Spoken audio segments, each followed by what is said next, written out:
Now, Boris Johnson's new bill to change the UK's Brexit deal with the EU will break international law, according to one Cabinet Minister. The Northern Ireland Secretary, Brandon Lewis, said the new legislation would go against the treaty in a specific and limited way. The former Prime Minister, Theresa May, has warned that the changes could damage trust in the UK over future trade deals.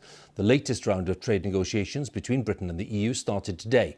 Our chief political correspondent, Vicky Young, was following them.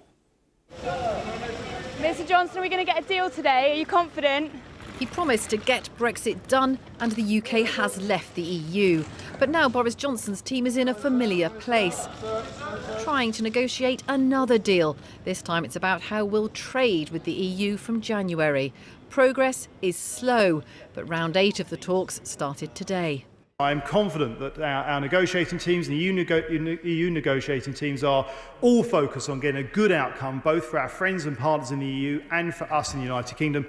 But there's another row brewing over the withdrawal agreement. Yes, the one which has already been signed, sealed and delivered.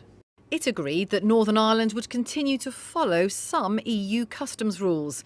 That would mean extra paperwork, checks and tariffs for some goods moving between Great Britain and Northern Ireland.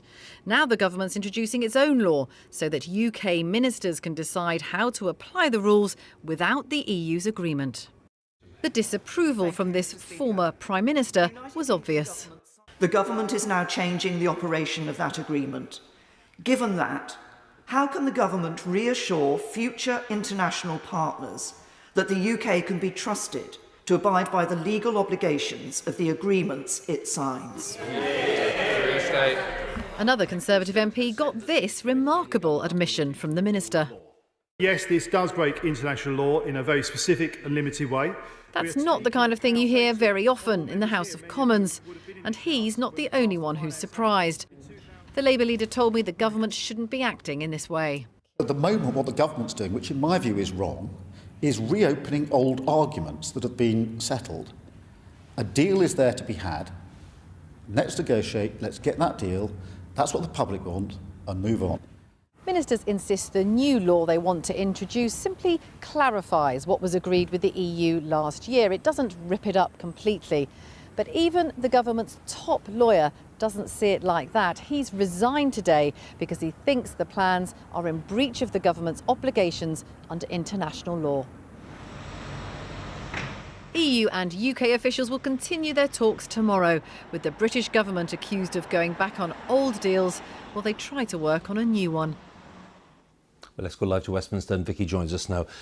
Vicky, what's going on behind the scenes there? What's the thinking behind this kind of possible change?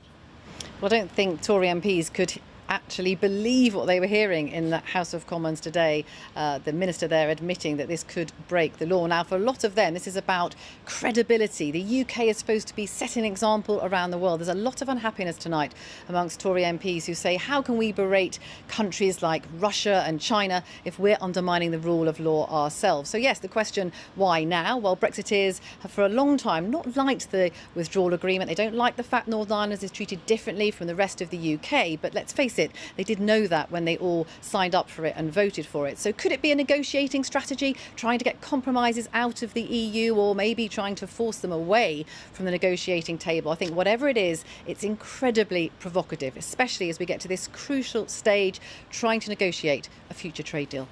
Vicky, many thanks again. Vicky Young there for us at Westminster.